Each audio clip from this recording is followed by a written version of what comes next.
Merry Christmas. The one that's in Thingy's car. It's a Royhouse motor. Was it Newton's on there?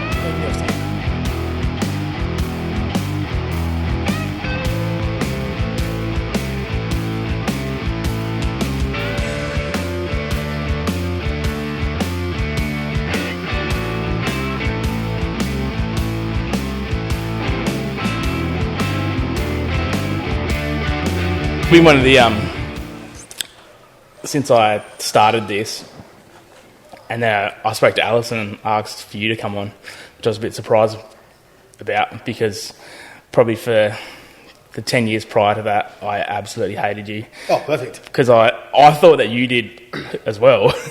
It's a long list, man. Trust me. You've just joined it. Well, because we didn't we didn't finish on the greatest terms 10 years ago sort of thing. Everyone grows up, man. It's one of those deals that, the sport, I've learned the older that I get, the more I try and remove myself out of situations that I either don't want to be in or I have no time for. Speedway's a hard thing, man, because you race against the same people predominantly week in and week out. At some stage, someone's going to piss you off, and vice versa. So, a lot of people think that I'm super arrogant, and they're probably borderline correct. But on the same token, I go to a racetrack to win. I don't go there to make friends or socialise with people. I've got a very small circle of guys and girls that I have the time of day for. The rest I'm not interested in. So, there's a lot of guys out there that will tell you the same. That's how they approach a race meeting. But on the same token, you're going to get under someone's nerves at some point in time. And I just think the older that you get, the more you realise that you just sort of brush it off and move on to the next week. Because if it's Paul this week that you're pissed off, it's going to be Rob next week. So it is what it is, man. Yeah. So I thought you hated me for 10 years as well. No, I don't really. The thing is, I hate such a... It's a weird thing, man. I don't think I hate a lot of people. I just don't have time for a lot of people. I don't sit there and, say, this guy's this and this guy's that, and, I hate that guy and, da-da-da. I just don't entertain the thought of talking to people or socialising with people that I don't really have a lot of time for. People will tell you one thing and then they'll run back to someone else and tell another thing. And when you're at the top of the tree, like we have been for the last few years in wingless racing, you're either cheating or you've done something, or Jack yelled at me, or Jack did this, and at the end of the day, man, I don't care at all, not one bit. If you like me or if you hate me, it doesn't bother me. I'm not going to lose a wink of sleep over it. I don't know where we were, but it was you walked past Troy's truck and Eden was like, "What's wrong?" And I was like, "I hope he says something to me." I was like, "I hope he says something. I hope he swings first." And he's like, "Why?" I was like, "Oh man, I pray for it. I hope for it." That's and then No, I don't. That's why Troy would razz me up by talking to you. Yeah, no, I don't. I don't. Yeah, I think hate's probably hate's probably a pretty serious word that I think is probably a bit far fetched with a lot of scenarios that people put me in. Jack hates this and Jack hates that. Jack hates everyone. So it's not so much that. If you've got a problem or you've got something to say to me, I'd rather you just come and say it to me. I'm probably not going to like it, and I'm probably going to tell you exactly what I think back, but at least it's out there in the open. What I don't like is when you're, somewhere and you hear those little snippets of someone said this and someone said that. I had an instance a little while ago at Murray Bridge where I had a guy on someone's team decided he was going to run his mouth right in front of my sister. And obviously not knowing that my sister was there, so then straight away that I was out the car on the hunt searching, because if you got something, if I've done something to you or something to your car or something to your team or your mother's friend's dog, I don't care. Just come and tell me, hey mate, this is the thing. We're all adults in the end of the day, and you're probably not going to like what I've got to tell you. But on the same token, I'm probably not going to like what you're going to say. So just get it out there, and everyone moves on, man. It's just we all got to race next week, so. Yeah. Grow some balls and there's probably some unlikely friendships that will spark from that sort of shit too. Yeah, and it doesn't even necessarily have to be friendships. You just need to respect each other. Racing. You guys want to box on with each other in the pit, and I've had my fair share of them, and that's fine. You guys want to go out the back and whack each other, to the shit house. That's fine. But when we're on a racetrack and you want to try and turf me in the concrete, because of, something someone said 2 weeks ago, and then we wreck a race car, then I've got a big problem. I would rather sit there and go, pound for pound for you in the pit, and then whoever loses, and we go and race and everyone gets over it. Wrecking race cars and people's livelihood on the racetrack, I'm not about. I've never done it. I've never intentionally just wrecked someone because someone pissed me off.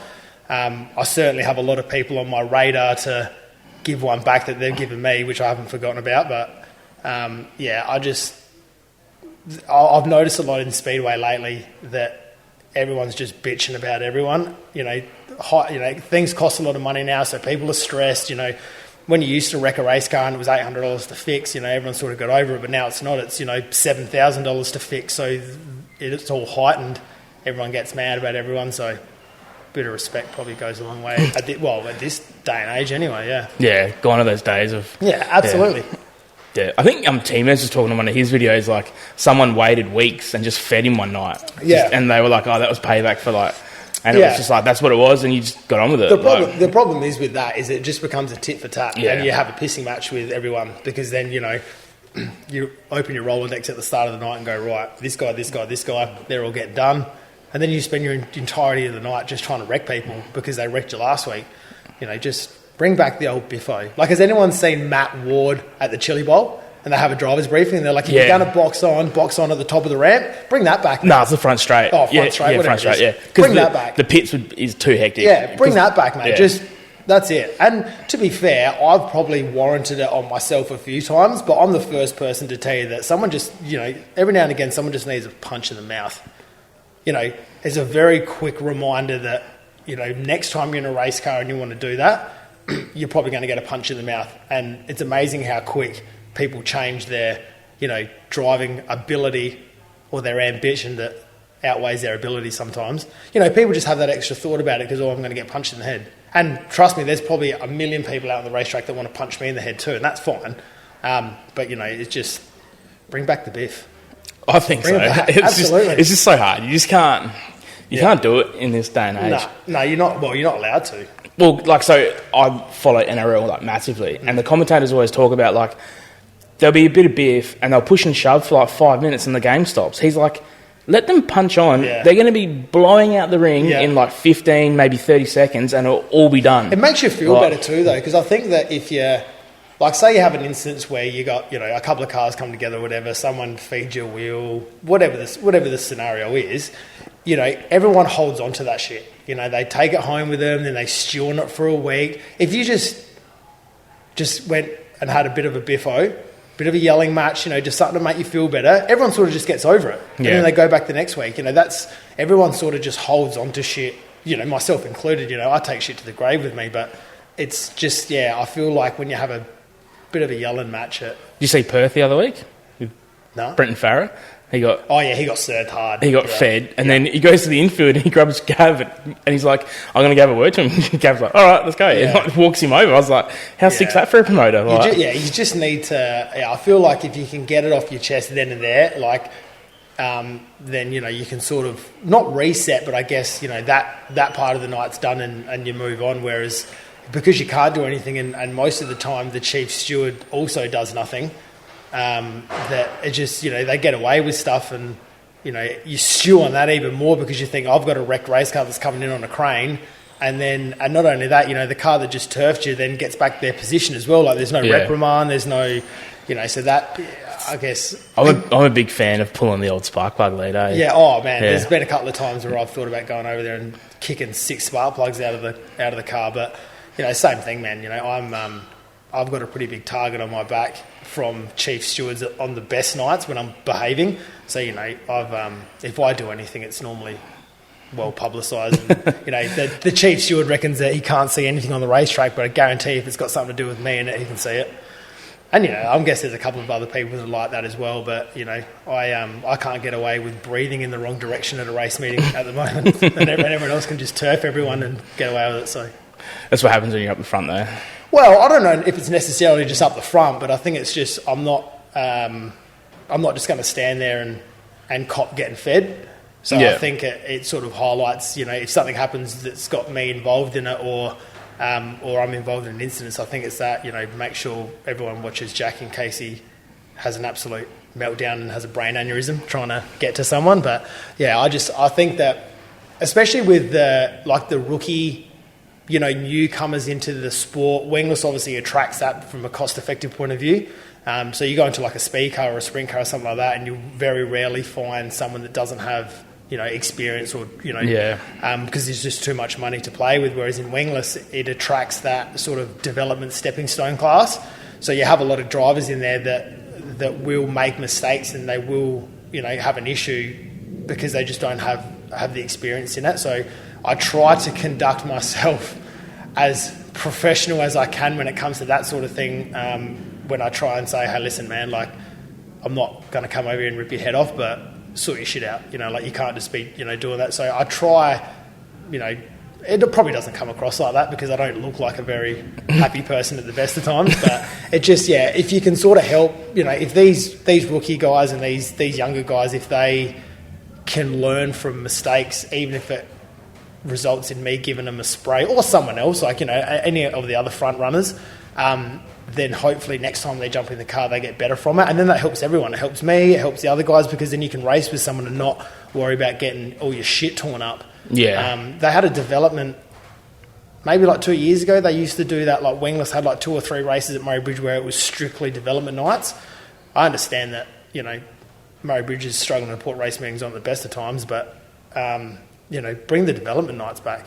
Yeah. Let them race with each other, put some laps in. It helps us guys that, are a bit more experienced in the, that we can race with and not have to worry about getting turfed. Yeah. Do you know what I keep thinking about? It's like a Sunday up there and like development like across the board. Mm-hmm. Like you probably don't have to go like hectic with the track prep because like, let's be honest, those guys, they probably don't need it and they can learn from it. Yeah. So you could have like juniors, wingless guys, or, if someone wants to go out there and practice, I don't know what the ins and outs of it would be like. Yeah, I don't know, man. I think I'm all for development of some description because in the end it helps me. Yeah. Because then I'm not going to come home with a car on a crane and a bunch of parts in the shed and no car. And then, it helps those guys get better. They get more confident in the car. Yeah. The class is more enjoyable to watch. You're not watching a C main with, 12 cars that have never driven on a track before and then the crowd are like, oh man, wingless sprints are no good.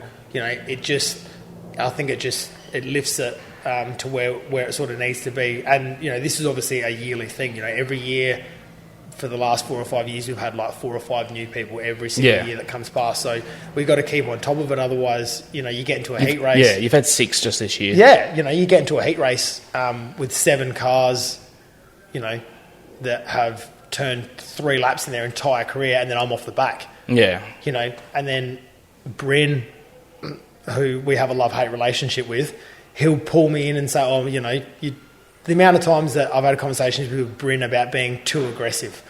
Bryn will say, oh, mate, you're pushing through traffic too aggressive. Well, you put 9 guys in front of me that don't know how to drive a race car. I'm not going to sit back there and just wait for someone to crash into me. So, they get a bit of development or whatever, then, their speed and their lap times come up a little bit so you can race with them. You're not just trying to push through. And I'm all for development, man. All for it. Perth's doing it really well. That's what the Fast Series is on Sundays. It's like the limited sprints and I think like the wingless are on. Yeah. It's like, I don't think it's every Sunday, but it's like they race on a Sunday, like still get to do their racing, obviously, and it's not, holding up the sprint car nights or anything like that. So it's like sort of everyone's winning from it. Yeah, I'm all for it, man. Helps everyone out. Because wingless, I've said this before to countless people, if you put 20 of the best wingless cars in the country in an A feature, it's some of the best racing you'll see. Like there's a lot of guys in that class that have real good ability. They know how to read a track. They know how to read through lap traffic, and it's wild. It's good to be a part of, And then on the flip side, you go and you race against, 30 guys that have no experience, and then you put 5 guys that are good, and it's an absolute shit show.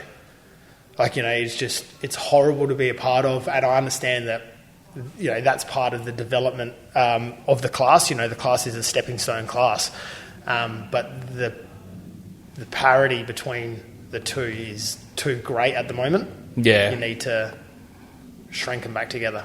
And then it just puts on better racing for everyone. No one gets shit. It's racing, man. Stuff always happens. You always crash. It's part of the deal.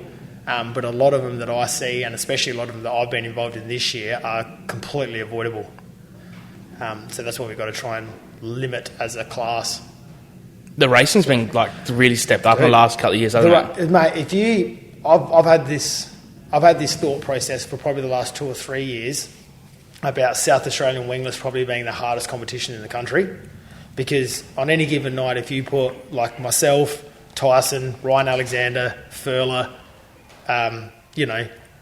Blake Walsh if he comes over, Matty Simmons, you go and get all of those guys and put them in a heat race, and it's wide open, flat out. They're probably 7 or 8 of the best cars in the country at the moment. It's the racing's, it's unreal, and that's a club show at Murray Bridge that still pays $0. But you get that type of calibre of car there. Man, you run 8th at a club show at Murray Bridge, and it's like a half-decent night now. You sort of walk away and go, we'll fight. You look at the lap times, and the lap times are separated by, thousandths of seconds. You just got to qualify through your heat races good. But this is unfortunately brings us back to the parity of the beginners to the experience. You get a good heat draw that you start off of 1 on a stacked heat, and then you start out of 10 on a heat that's no good, and you can sort of get your way through it. Track positions everything in a wingless. Yeah. Because you're never going to go out in a wingless and you put those 8 guys off the first 4 rows, the guy in 8th isn't going to get to first because they're all so equal. So you need track position. And then, the heat races is where the carnage happens because guys are going everywhere. Man, I love wingless. It's a great class. It just needs just bring the biff back, man. Bring the biff back. That's all you need. Just someone needs a punch in the mouth and we're good to go. Even the top 8 from Mount Gambier the other night was like stellar. Yeah. Yep. And like if you look at any one of those cars, not one would be better than the other. Like they're all like you put wings on those 8 cars and they're front running sprint cars. Everything is good now. There's nothing that's there's no garbage on it. Everyone's got double adjustable shocks on cars now, and everyone's got brand new tyres on stuff, and everyone's got titanium brakes, and everyone's got they're just good cars now. And you put a driver in it that's got half a clue on a car that is set up relatively well, mate. It's hard to beat. Realistically, Tyson's deal at Mount Gambier. I reckon he could have put it in reverse for the last 2 laps and still won. They've got something figured out and they're really fast. But the other 8 cars are also fast. So if Tyson didn't qualify as well and you put him to the back, he probably would have stayed 7th or 8th. Just because, he had track position and good on him for qualifying up the front. But you just need track position now because guys are, Matty Simmons I rate as a very good race car driver. Same with Ryland Furler. Like, he's really, really good. If they're in front of you, half the battle's already lost. Like, you getting to them's one thing, but you got to pass them. So, wingless are in a great position at the moment. I think personally, I think they're probably one of, if not the best classes in Australia, given on numbers and racing quality. If you get 20 of those guys in a race at the same time, they were fast the other night at the Mount. Dude, like hooked up, flat out. It's hard with wingless cars though, because if you get them too tight, they get gear bound. So the motor's actually lug. You got to keep them free and turning, which is where I think Tyson was really good because his car was free enough to get in and get out, and he didn't get bulked. Whereas a couple of those other guys were still just that smidge too tight. So when they got in and it got tight, it got gear bound, and then they didn't have the exit speed like the one car did. They hit the ground running really well at Mount Gambier, and the other guys I think were just a bit tight. But the minute you're a tiny bit tight in those cars, your car links down. Is that just from they don't have the power to drive? Yeah, correct. Right. Well, they're big wheels. They're turning big wheels, and especially if you put new, that track down there on the weekend warranted putting brand new tyres on it, so you get the most amount of forward drive. Yeah. Well, with forward drive comes the car being tight. So then you've got to free the car up. Otherwise, all it's trying to do is drive, and it's just going to generate a push. They're just a bit too tight. You've got to free the car up. Once they get tight, they get gear bound. They don't break the tyre free anymore into a spin. They just drive. And once that happens, they just don't have enough horsepower to do it. But if you can keep enough momentum, they're fast, and that's exactly what Tyson and those guys did. they just built momentum and never sort of bulked the car down. And it was fast. Yeah, because that's what I think you were saying to me a while ago. Like, if you can get the momentum going in the wingless, that's where the racing comes on. Yeah, absolutely. As soon as you bulk them down, they're garbage. That you just can't get them back. And then, like anything, with those sort of 8 or 9 cars there, you drop 2 car lengths. It might take you 8 laps to get the 2 car lengths back. And that's what Tyson and the one team did all night, is they just grabbed the car length here and then grabbed another one there and another one there, and they just never lost the car length back again. And then after whatever it was, 15 laps before they had that caution, he was, in another zip code. Yeah, and he's smooth, eh? Yeah, a great race car driver. They've just got something worked out there at the moment that I guess no one else really does. Like anything, you'll have your nights where you're no good, but as a whole, they've got their shit worked out, and everyone else just needs to catch them. Yeah. Talking to Normie, he's like, it's very basic, which, maybe that's where it's... It's just confidence in the car, though. If Tyson's confident in the car and he knows that it doesn't matter where he puts it on the track and it's always going to work and nothing's going to fall off of it and nothing's going to fail, you can't beat confidence. Like, if I put Tyson in my car, he'd probably go out and win. And if I could jump in Tyson's car, I might go out there and win. But if he's confident enough to get in my car and go, right, it's going to be... as good as my car, you just can't beat the confidence in them. You need to make sure you go out there knowing you can win. If you go out there and roll around and go, I don't really know, maybe I should block going into here or short slide myself going into there, you're not going to win a race because you already think that you're going to lose. Yeah. Whereas those guys at the moment think they can win every night, so they just go out there and make it happen.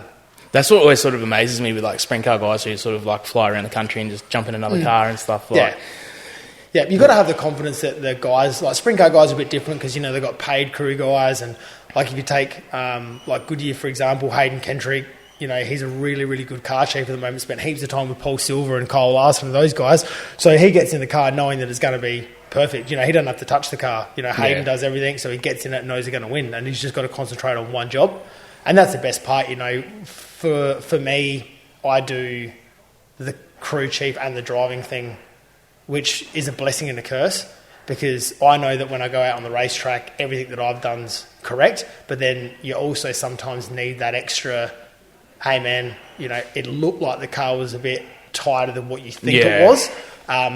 Sometimes it's a blessing and a curse, whereas, Tyson and Normie's deal or whatever, that they've got there, he, makes changes on the car or whatever from what he sees, whereas we don't, I sort of make the changes as to how I feel. And sometimes it works better than the vice versa, and sometimes it doesn't. Yeah. It's a hard one. This is what me and Adrian Cottrell spoke about. He said, I don't, to be honest, I actually don't know, but just say, for instance, someone like Paul Silver, I don't know if he raced a sprint car in his I don't reckon career. I don't think he did, but he can look at the car and know what changes to make. Yeah. And it's not based off him being in the car in the field. It's just what it looks like. Yeah, I think, it's good with those guys too because, Larson very rarely loses too. So it's sort of that, he'll go and do 30 laps on the car and you can see, you know that it's going to get driven 30 laps the way that it needs to. When you got someone in the car that isn't driving to the car's capabilities, it's very hard to set it up because you don't know if it's in the car or the driver. Yeah. And I second guess myself all the time because, I'll come in from a race and I'll say, the car feels like it's free, but knowing where the car's set up when I went out there, it shouldn't be free. So you sort of like, is it just me the way that, you sort of shake the car into the corner and it gets to the middle and it breaks free, but if you change your entry, so then you sort of sit there and second guess yourself for a while, whereas, guys like Paul Silver and, they know that what the car's doing is what the car's going to do. Larson's not going to change the way that he drives the car. So they just, whereas, for me, sometimes I think, you could probably change the driving style a bit to accommodate for where you're lacking in the car. I sit there for, hours and hours during a race meeting with the gears turning inside my head, and then I'll change 45 things and tyres on and off. I'll leave right rears and left rears off until I'm literally climbing in the car, and just because you want to be sure. And the worst part is when you make a meal out of it, you've only got yourself to blame, and then you look like a dickhead. I hate coming in after I sucked, because then Phil and Ashley are like, oh yeah, so what was that about? And you're like, you literally only got yourself to blame because you're driving the car, and B, you set the car up. Yeah. So it's not like I can even come in and go, oh fuck, that was, we got that set up wrong, because that's still me anyway. So are they very honest with you? Ashley's probably more honest than Phil, I think. Phil likes to win. He's very win orientated, I think, and when we don't win, he gets a bit shitty, which is fine because Phil's sort of been with me the last 4 years, and it's probably the last 4 years that we've done really well. So he sort of came into the deal when we were good, and now he sort of expects that we're going to win. Ashley's very much she'll tell me quite often on the way to the racetrack, if we don't win, you're not coming home. And she'll sort of say, she plays, like, Ashley's quite a good netball player, and we went and watched her, I went and watched her play netball last week, and I said, if you don't win, no good, you have to win. And she's like, so what happened to Mount Gambier?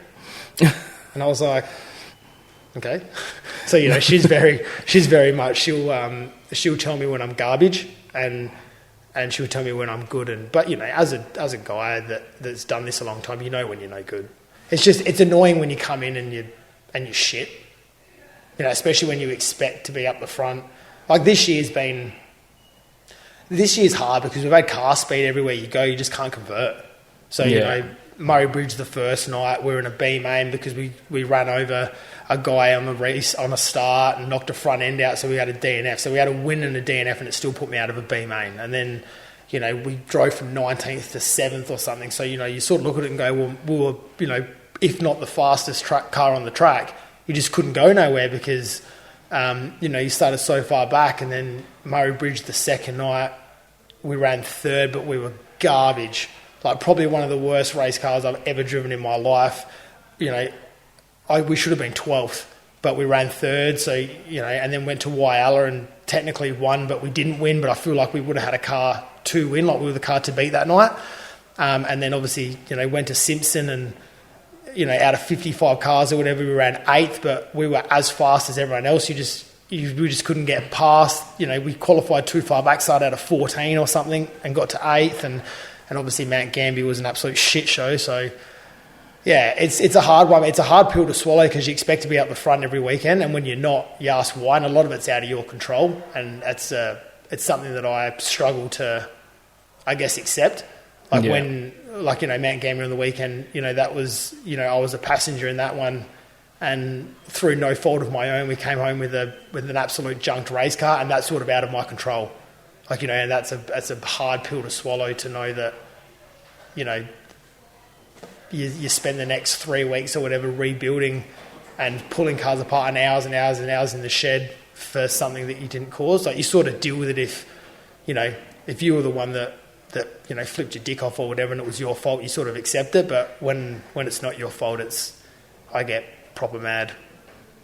It's probably it's probably a good thing that you're not at that next level, like sprint car, the extra couple of grand on wings and stuff like that. Yeah, and you sort of got to be realistic with the deal that you're racing a race car, shit does happen. Yeah, but I feel like when it's completely preventable, and you can get away with not doing it, that's probably what gets me the most. In the situation, if one car sort of rolled out of the pedal when they knew they made a mistake, instead of driving clean halfway up the racetrack, it's one of those deals, man. It's a hard thing to swallow to rebuild a car at the start of December. Like, if you're building cars at the start of December, it's not a good. I said to Ashley, funnily enough, well, after we were no good at Murray Bridge that week, when we ran third, and this is the honesty of Ashley, is we ran third, and she was like, "Wow, you were shit." I was like, "Yes, very observant. I'm well aware of that." But even still, that was 44 cars and we ran third, but we shouldn't have been third. That was like a kiss on the dick type deal. We should have been 12th. I said to Ashley then, I was like, "It's going to be one of those years." You have those years where everything falls together, and then you have those ones that you really have to push through. And I sort of said it's going to be one of those years, and then we went to Wyalla and I was like, maybe, it might not be too bad. We had really good car speed. That dash was epic. Yeah, it was, and it was just, I could put that car anywhere and we were fast, and, I could think that was back to like normal racing for me. I spent those 6 laps in that dash thinking through the race. I knew we had the car speed, I knew we were faster than everyone, but you got to think your way through. And then, that was sort of back to normal for me. Like I felt good in the car. And the car has it in it. You make mistakes every now and again as a driver and as a crew chief setting it up. But when you're building cars in December, man, it's, Yeah, Bronson was saying the same thing. Yeah. He's like, it's not a good time of the year because he's like, if it's, early in the year's not great either. But he said if it's like towards the end of the season, you can kind of just pull the pin and be like, well, our season's ended early. He goes, but when you're smack bang in the middle of the season, and now you've got an Australian title too, that's like, confirmed that's going ahead. Like, yeah, it's not a good thing mentally either. Yeah. Like, it takes me a while to sort of get fed up with stuff. And I feel like I'm already starting to get fed up now and we're in December. Like I almost did. Do you remember when, I can't remember, maybe it was, I can't remember who I spoke to about this. Do you remember when Dylan Wilshire come to Murray Bridge and he fucking blew like 3 engines up in a row and then he put everything up for sale by Tail and Bend? Yeah. That was basically me after Mount Gambier. I was like, got to like Narracourt and I was going to sell everything. Yeah. You sort of get to that point where you're like... Well, you actually said to me at Mount Gambier, you said you were done, and then the next day you were home in like 4 hours and had stripped the car. Yeah, and like I think sometimes you just need a good sleep too. Like we went back to the hotel and I reckon I laid in bed for probably 2 or 3 hours just running through my mind of... You're already unbolting the car in your head. It was just more so... Like I haven't had a night like that in years. Like I've had nights before where, you're no good or, something happens, but man, I killed... everything. Like there was nothing salvageable out of that car. Like it snapped the motor out the front of it, like killed the car, broke my seat out of it, smashed a brake rotor in half.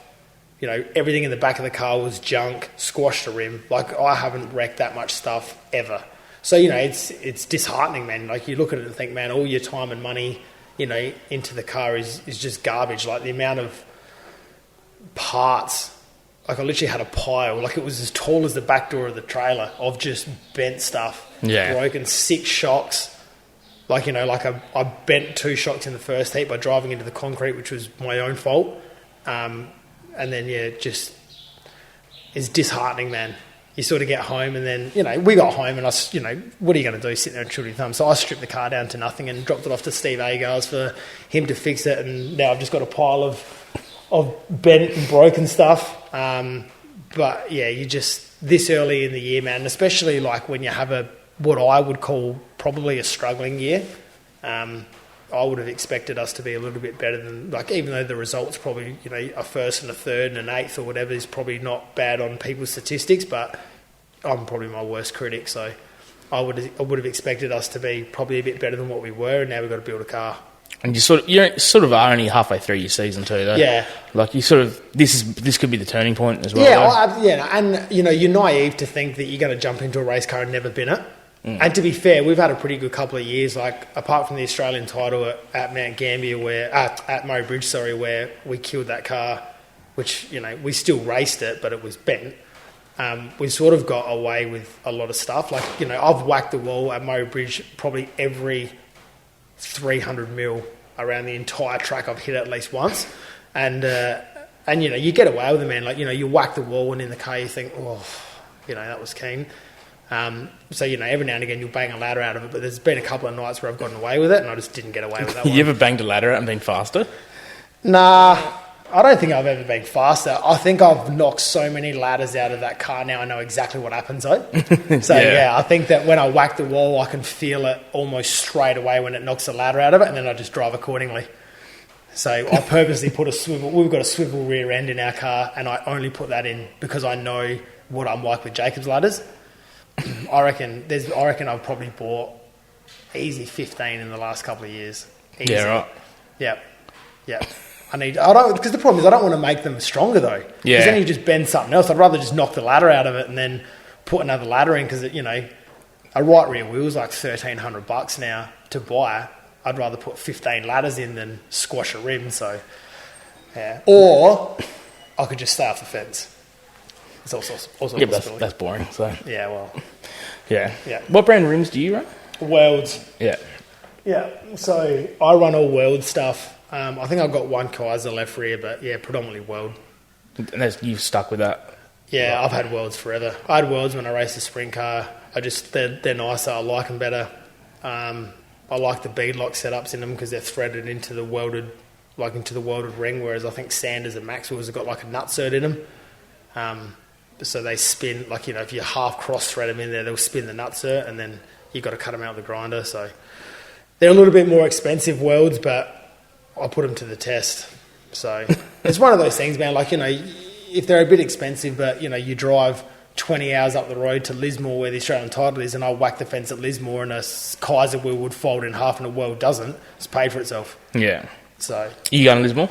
I don't want to. I don't, and you know what? And I don't want to, not based on the fact of the track. I just based on where it is. Yeah. Like, it's literally 2 hours south from where I had to drive last year. Yeah. Like, I just want to drive like 2 hours down the road for a national title, not 21 hours up the road. So I'll say no now, but we'll go. I know we will. I'll twist my own arm between now and then. You better.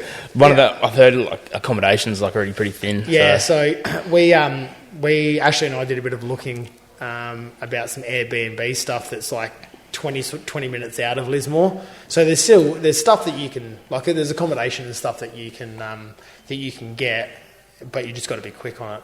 Like, if you're going to go, you sort of got to. You got to commit and yeah. Yeah. Yeah, it's just a long way, man. It's like another 21 hours one way or whatever, and it just becomes it's a long week. You take 2 people with you, like 2 crew guys with you or whatever. You got to take them away for a week, and then you got to pay, $1,500 for accommodation and then diesel, and it becomes like a $5 or $6 grand week. So it's a big commitment, man. I had no idea where Lismore was, so I looked on the map. Like, I didn't realise. The only good thing about Lismore is the drive's not bad, because you go to Sydney and then you go up the coast. Yeah. So it's actually like a nice, enjoyable drive. Whereas you drive to Archerfield last year and you're like Wolf Creek spec, like in the middle of nowhere. So we'll I would say we'll go depending on what happens with our speed car program this year. Like, ideally, I want to get in and do as much as we can with that. I don't think there's any meetings that Anzac Day weekend in the speed car. There would be the Avalon one, wouldn't there? There's always the salute there, isn't there? Oh, maybe. I'm pretty sure. Day? Yeah, I'm pretty sure that's Anzac Day. Yeah. Yeah. Well, I think that closes out the season pretty much as well. Yeah. So has the date for the Australian title moved from what was originally? It's the same. Same Still dates. Anzac Day weekend. Yeah. Yeah, which is what it was last year, I reckon. Yeah, same right. Well, that weekend, yeah. Yeah. Yeah, as far as I'm aware, it's the same dates. Yeah. So, man, full credit to Lismore if they pull it off this late. Yeah, I don't know. I think I was actually, part of me was hoping that it was going to go to Dubbo, because the racing from a wingless point of view that I've seen at Lismore it's sort of one lane-ish unless it gets rough. And when it gets rough, you've obviously got to move lanes because it gets so rough. Whereas Dubbo is, a bit more bigger and it's a bit more wider and it's a bit more flatter. So I think the racing might be a bit better. I mean, I stand to be corrected for sure. Like, if we go to Lismore and it's wild and it's, 2 lanes and you can race, that'd be killer. But it's a long way to go to find out that you can't pass. Yeah. But it is good. It's the same for everyone, man. You just got to qualify good. I mean, realistically, if we sit here and we qualify off the front row for the Australian title and we go and win it because you can't pass on the track, happy days. I'll love that. But, you got to be there. Do you think it's going to be a big car count? Honestly, I think that it'll be an 80 car field like it normally is. You take 10 or 8 of the best cars of each state. So, you'll obviously get more from Queensland because Lismore's basically Queensland. So say you take, 30 cars from New South Wales, you take 20 from Queensland, there's your 50. You take 10 of the good guys from Victoria, there's your 60. 10 of the good guys from Adelaide or South Australia, there's your 70. And then a couple of stragglers. Eastern Creek was already getting 60 cars a night. Yeah, because, well... that's not saying that all 60 are going to go, but, yeah, there's like 120 cars in that border area there already. Yeah, I'm not sure. I'm not sure exact car counts, but I can't imagine it'll be anything less than 80. Yeah. Yeah, I'm already looking at accommodations. Yeah. I think it'd be like a good weekend. Yeah, it will. But and the good thing about national titles is you get to see a lot of people that you don't normally see during the year. So like Batesy and those type of guys that I get on really well with and have a good friendship with. I don't really see them very often. Whereas we go up there, we get to see them, get to hang out. Like my sister's good friends with Karen Bates and stuff. So it becomes a bit of a you get to sort of mingle and sort of make a week out of it, and then do a bit of racing at the same time. But Do you go to the Calcuttas? well, it's mandatory for us to go. Oh, is it? Yeah, in the wingless it is. In the speed cars it's not. Yeah. But in the wingless, I think it's I think you get points. You get a point for it, don't you? Yeah. Or points for it, yeah. Yeah, so I think it's mandatory to go. Yeah. I've got nothing against that at all, eh? Nah. I guess it... I don't know, man. I don't see anything wrong with the Calcutta. We didn't go... so Caleb and I didn't go to the midget one. Yeah, but I don't really know if that was more of a Calcutta. It was more of like a... No, it was. Yeah. Was it? Yeah. I think it was, Harry sort of... Me and T-Mez got dressed up for it. And Harry sort of... Harry was dressed up. He was in a nice shirt. I took a photo of him. I took a photo of him before he left the house because he had like a... He had a nice shirt on and stuff. He had pants on too. He looked like a moron. So, it wasn't very comfortable. No, he wouldn't have been. No, it was... I reckon he was like pushing buttons. He actually got up and had a ripper speech, to be honest. Yeah, Harry's good, man. He's... he's wild. He's so good for that deal and that sport. I think he's very underrated for what he does. Like there's because I get to see it firsthand. Not that I do anything or help him, but I get to see firsthand the amount of shit that Alison and Harry do for that thing.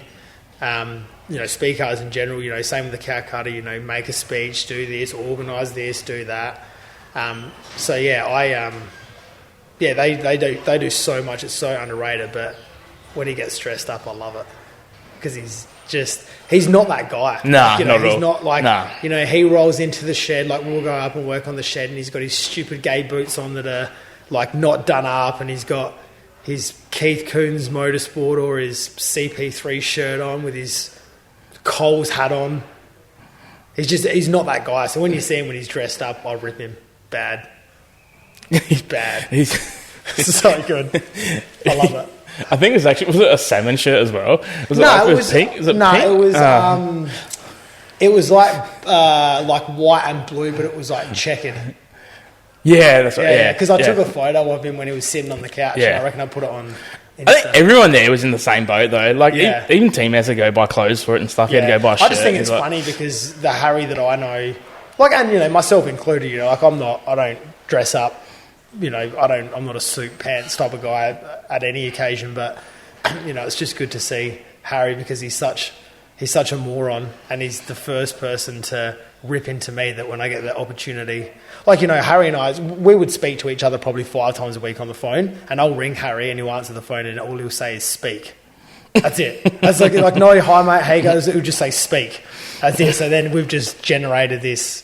If outsiders looking in, man, they'd probably think it's the most dysfunctional thing in the planet, but it just works.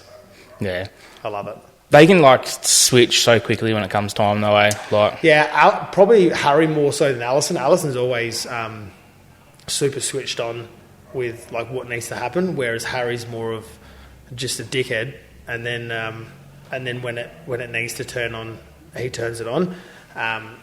So they work well together, funnily enough. Alison's more the sensible... I can't imagine where Harry would be without Alison. I sort of, every now and again I'll think about it and think, man, he would definitely be like that, those semi-detached homes? He would be in one of them, with a plastic, marquee chair from Bunnings out the front, little smoker's ashtray or something. That'd be him. If there was no Alison, that'd be him. 100%. 100%. I can probably agree because without my missus, I'd be in a similar boat. Yeah. So I think, to be fair, I think a lot of us are.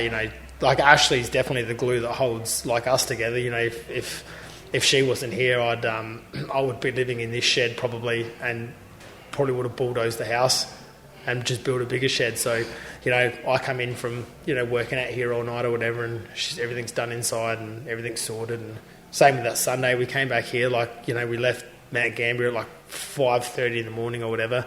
She drove all the way back with me, unloaded the car, she helped me wash it, brought it in here, stripped it, by 8 o'clock at night or whatever. It was a bare frame in the back of the car on the way to Steve's house. She sat out here the majority of the time with me. So, that was a 15 or 16 hour day for her. And then she went inside and started cleaning. And, I think as much as I like to rag on Harry, I'd be in a bit of serious drama too, I reckon. Big time. Yeah. You need them, eh? Oh, 100%. And, you know, she's just good. She's just good for everything. It's not so much a racing, you know, it's not a racing support network. It's just a life support network.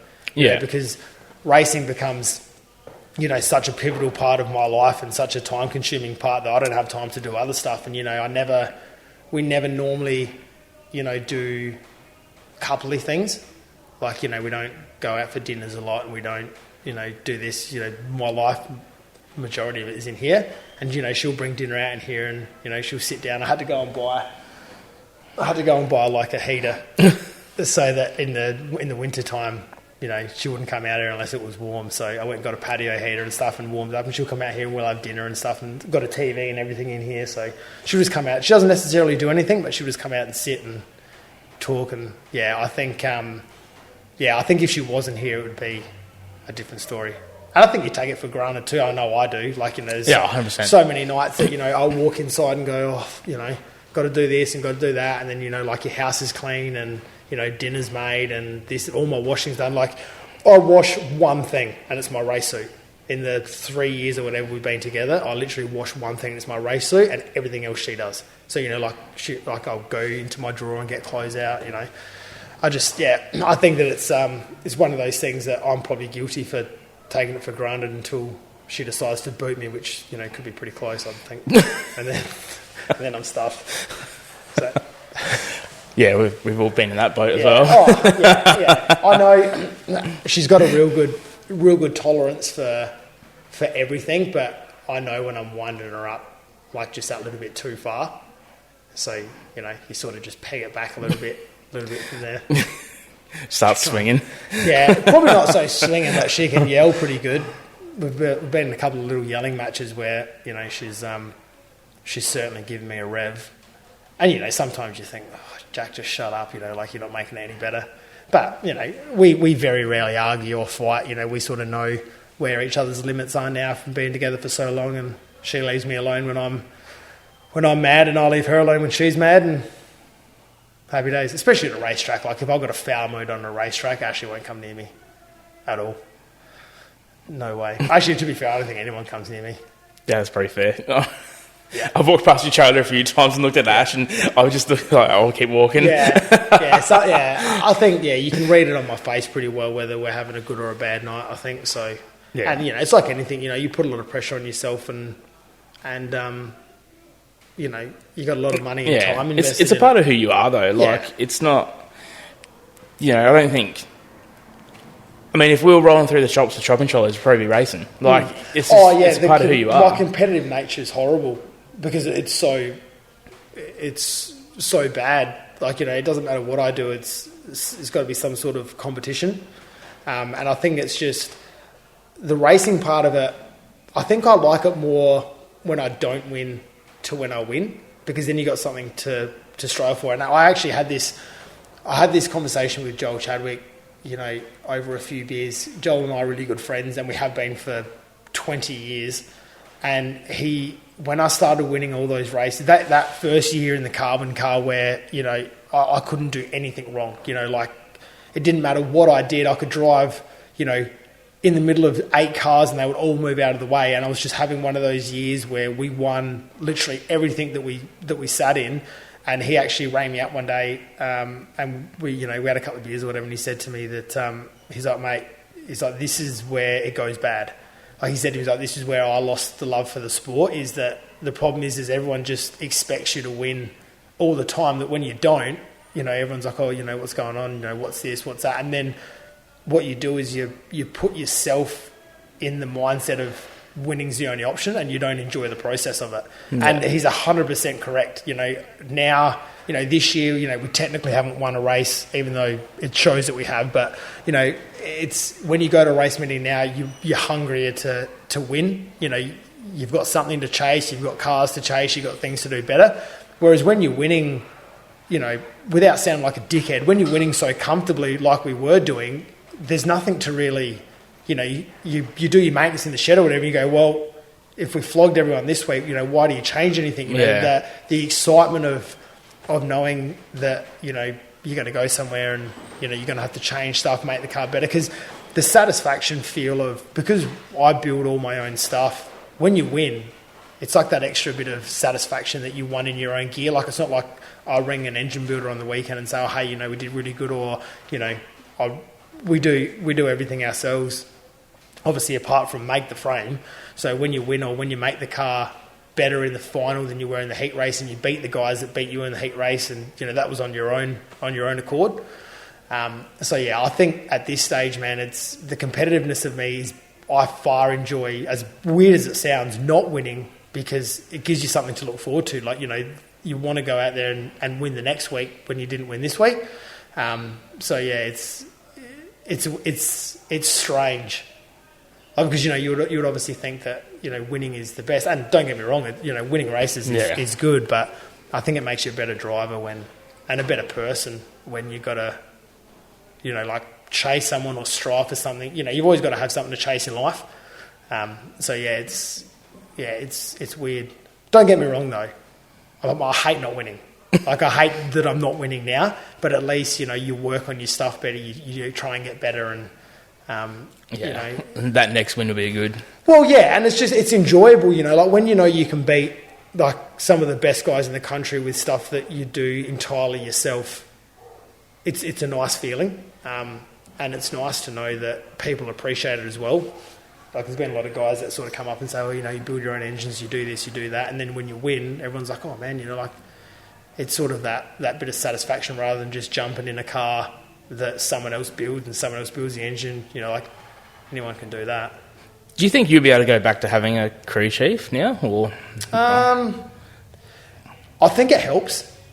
In the speaker, obviously Murph is like Caleb and I crew chief. And it does help. It gives you like another perspective on what's going on.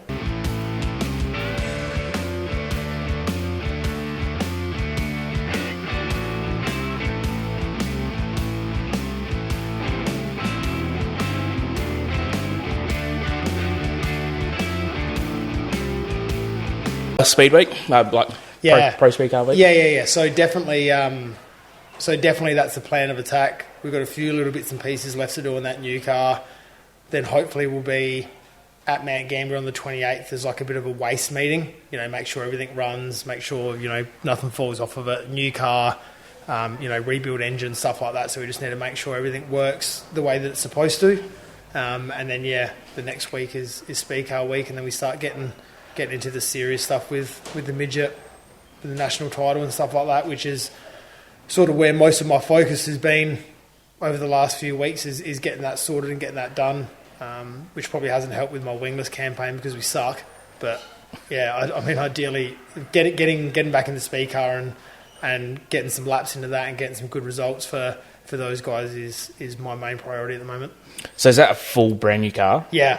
So the car's exactly the same as Caleb's now. Like the frame and all the running gear is the same as Caleb's now. Just it makes it easier. I didn't realise that the spike and the CP3, have different length beams in them and different this and different that. So, every time we went somewhere, we were carrying, 2 front ends that fitted the spike and then 2 that fitted the CP3, and then it was just becoming a bit of a pain in the arse. So, because we had, quite a relatively good year last year in the car, we sort of agreed that we were going to go again and do another assault on it and try and get some valuable, time in the seat, but with the new car now, so that everything is the same, and Caleb and I can, I guess, bounce off each other a little bit. When Caleb's car does one thing, you can't sort of gauge off the spike because it did different stuff. So, if something's happening on my car that I don't like or I don't feel like it's correct, I can bounce the idea off Caleb because, he drove the exact same car in that same heat race or whatever, and then it makes it easier for the team. And then, if something breaks or whatever, all the parts are the same. And so, I can't thank those guys enough, Harry and Al and Murph and everyone for, giving me another opportunity to drive that car and now giving me, a brand new car with a rebuilt engine. And they've obviously got enough belief in me that we can make this a long-term thing, and I hope that we can. So, keen for Perth, though? Yeah, Perth's a weird one, man, because I don't know if I'm going to die or if I'm going to do any good. It's sort of that racetrack that you probably need to know your way around first, and I've never been there, so I feel like we're either going to like hit the ground running and be good, and I'm going to feel comfortable straight away, or I'm going to chase my ass all week, trying to make myself comfortable. I hope it's the first of the two. I think it's just a daunting place, man. I think I'll just have to get it out of my head that we're doing warp speed, and the closer you are to the fence, I guess the less it hurts. So it might be all right. It might be all right. I'm looking forward to it. I love racing that car, and I love being a part of that deal. Harry now and Trent and Murph and all those guys that help. Dave Palmer, he always comes down and helps me when I'm doing stuff. It's good to be a part of it. I love those guys. I love being involved in that team. Nothing's really too serious all the time. I love like having a joke with people. It's obviously good in my own deal because, Phil, Ashley and myself, we all, know each other very well, and, we all have a bit of a joke. But when you sort of step into other people's teams, you don't know if everyone's going to gel together or everyone. But, I always like to crack some jokes and try and be a bit of a smart ass, and most of those guys accept it. So, yeah, I love being a part of that deal, hopefully for many more years to come. Is it a weird thing being on track next to a car that's like basically identical No, to yours? I like it. Yeah? Yeah, I like it. I don't want them to technically deep down inside my soul, I want them to change it to 23. But, I love it. I think it's wild. Like when you watch it on pay-per-view and there's two cars exactly the same, and to be fair, sometimes when Caleb's winning, they think it's me, so it's killer. But yeah, I love it, man. I think it's cool. That yellow with that purple Speedway shop, that's their brand. That's what they've marketed and what they've done. And I think we might have something cooking this year that'll be a little bit different for a few nights to try and get on board some sponsors and bits and pieces like that, where I think mine might be a little bit different. But I think when we get to the bigger nights, the national title and things like that, they'll be the same again. I like it. I think it's cool. I like just looking at the pit with having two cars exactly the same. I think it looks wild. I don't think I'm going to get Allison across the line, but I want it to be 23. That's all. Just because, yeah, I don't know. I find it weird looking on the board. Like when you go somewhere and you look on the board and I'm like 23, 23, 23, and there's no 23, and you're like, oh yeah, it's 6. Like it's sort of just, that number's like instilled in me and our family. So it's sort of, and I've never raced anything. Every car that I've raced that hasn't been mine, we've changed the number. So, when I raced Troy Lane's car when I was like 15, we changed that number to 23 for me. And then that modified sedan that I drove for a year, we changed, that was one number and we changed that to 23. And this is really the only car that I've raced that hasn't been that number. And it just, not that it changed anything, but it just feels weird. It's weird because it's not. It's just one of those little things. Yeah, it's just a bit weird. But if we could change it, Allison, it'd be good. We need to do something just to differentiate between the two cars. Just something like the visor, just a visor colour or something. Well, I think Caleb made some new carbon ones, I think, for us this year. I don't know whether they're stickered or whether they're carbon, but maybe we could sticker one and leave carbon the other or whatever. But they do have our names on them. Just look. Everyone goes, oh, they're different bodies. Well, it's like they were, but it's like when they're coming past at 100 miles an hour, it doesn't mean shit. Yeah, they were different bodies. They're not now. They're the same now. Just the bonnet's a bit different because the GRD's obviously got the intake through the front, like through the top, and you can't pick that up when you're like squint. Look harder. And the worst part about it is they tried to differentiate us from helmets, and Caleb and I have the same helmet. So it's like, if you look at Caleb's, it's got like a bit of yellow and purple or whatever, and mine's got white on it. So it looks a bit different, but, from the outside looking in, they look exactly the same. And we both have black and white suits. Yeah, you do too. We don't now. I have to. I got a new suit made this year, so it's not black and white, but it's still black. So just squint. It doesn't matter when you come flying past. It's just, yeah. Maybe I'll pay. Remember when Drew Cruck did those white walls? Yeah. Maybe I'll do that. Do the big skull. Wasn't that like pirate? Yeah, Matte Black? Skull and bones. Yeah, skull and bones on it. Yeah, maybe I'll do that. I remember Joel Chadwick did that in his wingless. It was horrible. Looked garbage. He loved it. Didn't he like? It was actual like house paint on those white walls too, wasn't Yeah, it? Or something? I don't know. Yeah, I don't know, but I don't know what sort of phase he was going through. I love it. And I can say that because we're mates, but it looked garbage. Bring back flames, I reckon. Remember the Mike Van Bremen flames? Like the old school like action car that had like the proper flames? Yeah. I think the last set of flames I remember is like Rico on his old blue car. Yeah, the Alpine Star car. Yeah. That's probably like the last set of flames that was sort of getting around. Yeah, I don't know about the flames. All right. I'll do the Skull and Bones though with the white walls. It's got to be all black though. Yeah, it's got to be matte black. Yeah, the whole car. They that Juice Motorsports, that Brandon Eikenberry, he did that with Lockie McHugh this year. Had the Skull and Bones on it. Yeah. Yeah, that looked good. Yeah, that's it. That's what we want for sure. Well, I'm going to ask you a question now. Oh, here we go. Who are your 5 favourite speedway drivers? Could be any class at any time. It's a very hard thing for me because I very much go off not necessarily their racing. All right, I go off them. Let me change then. Who are the 5 that you think are the best then? In terms of what? But you can't. No sprint cars. No sprint cars. No sprint cars. Has to be all the other classes, like the normal people. Are we talking worldwide or Australia? Australia. Who do you think's the best? Like, who do you think, from a statistical point of view, and that you know that you're like, yep, that guy there, he was wicked. Could have been in his day. Could be now. It's got to be 5 though, and it can't be sprint cars because Gary Rush and Dumsney and Brazier and those type of guys, they're obviously gonna be better. It's got to be like the normal shit kickers like me. Now I don't want to say the names because I don't want to put them in the basket being shit kickers. No, we're just normal people like me. Who Who do you reckon? We actually raced a sprint car, but I really like Jason Bates, eh? Batesy? Yeah. Batesy's good. Yeah. Batesy's a good guy. That's the best part of it. He's the kind of guy that I'd probably feel comfortable, like, hey, mate, come race my car. Yeah. Like, and he's... Yeah. Batesy's just super... he's just realistic about the world. Like, knows what's going on. He's not a dickhead. Yeah.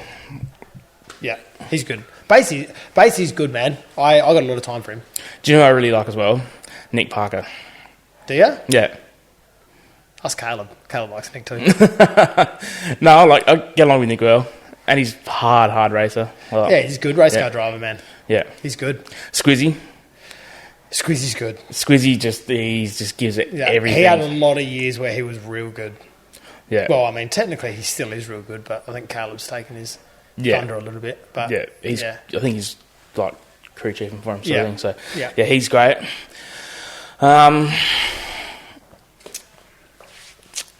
Bill Miller. Yeah? Yeah. I will never, ever, ever forget one night sitting in the George Tatnall stand at Speedway City.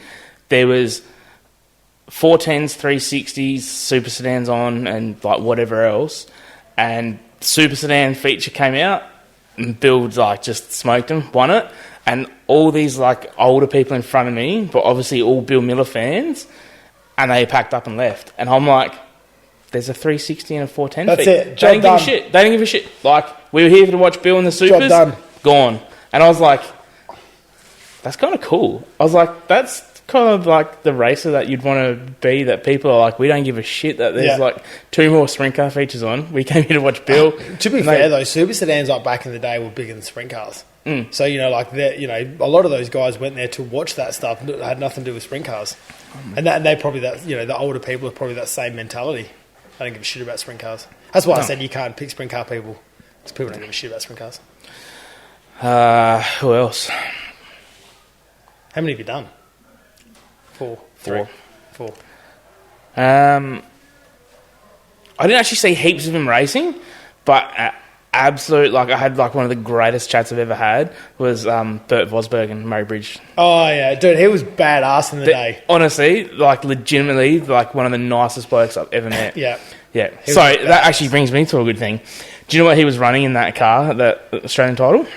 He had a Chevy V6 in it. Yeah, right. Yeah, they're out of the Astro vans, and they're a 4.2 litre. Big boy. And it absolutely honks. They make about 500 horsepower. Good. And they cost I think he said you were getting the long blocks out of America for $5,000. Yeah. You can still buy V6 blocks out of America, like brand news.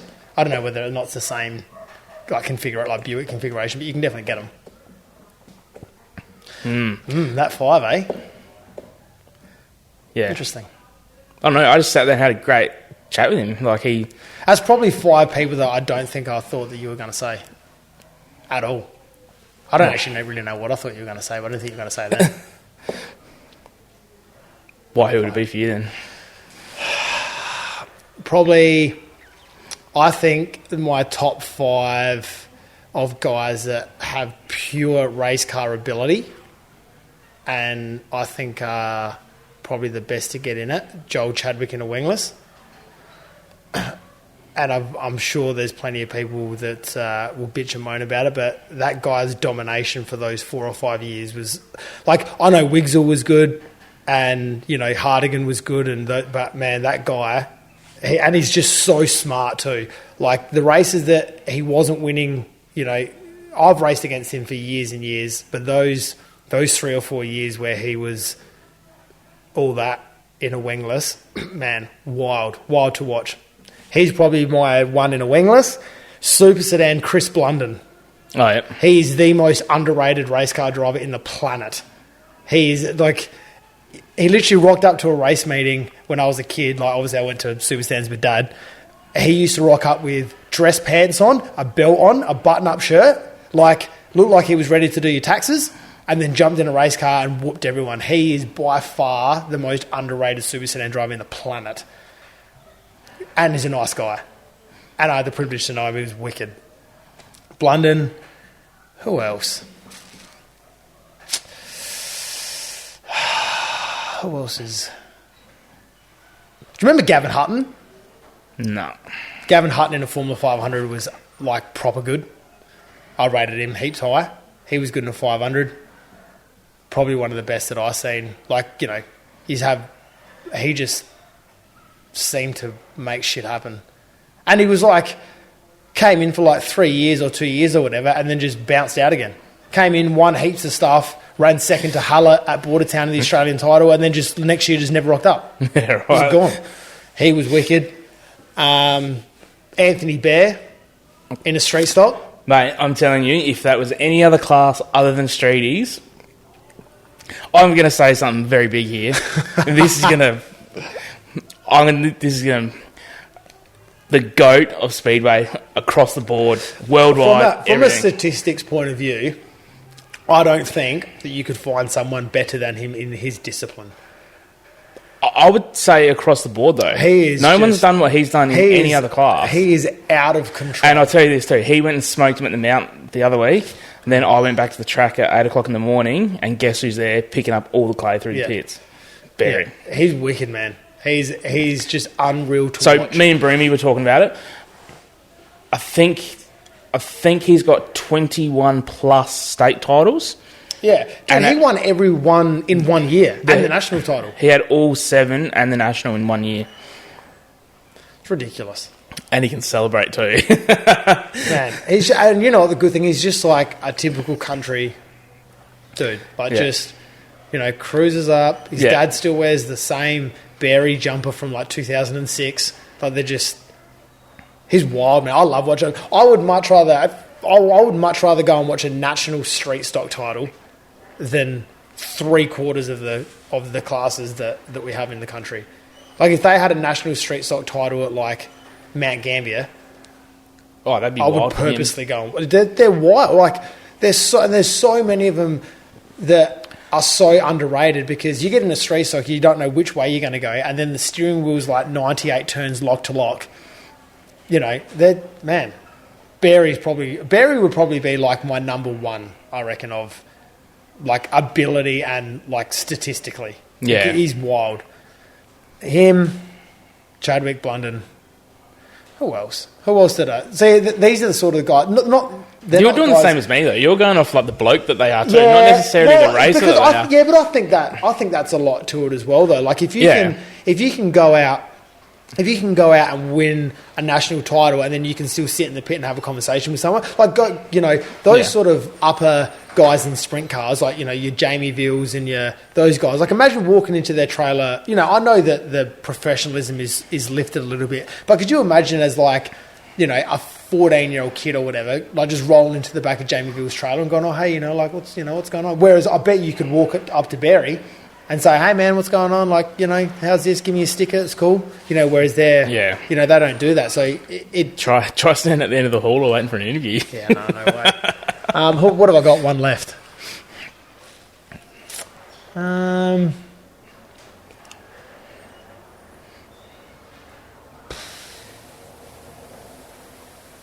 Man, I don't know. Barry counts for two. So. I would say, Barry's pretty good. For sure. Yeah, that's about all I reckon. Even that's another thing that's like the street stocks. Actually, you know what? You know who I will say, even though we're not actually friends at all? Chris Hayden. Oh, yeah.